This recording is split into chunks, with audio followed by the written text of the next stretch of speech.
Yalan demesen hiç var. Yalan demesen vermem. Gizlenmeyi isterim. Gizlenmeyi isterim.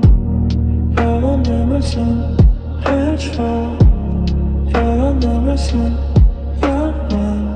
Gizlenmeyi isterim. Gizlenmeyi isterim. İndi xahiş edirəm sən, nə olar sus artıq.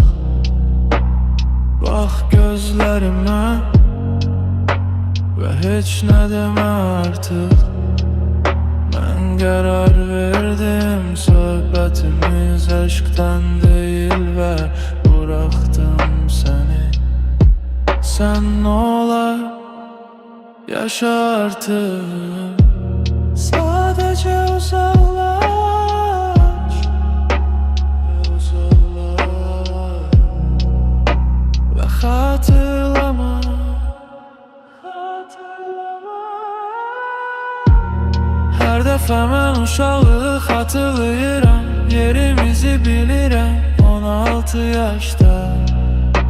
Göz göze bakmaktan doymazdık. Sen benim köynəyimi götürdün, mənası yoktur bunun.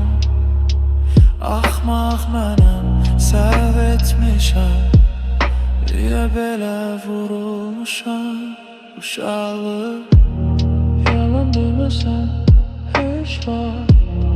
Yalan deməsən verməm.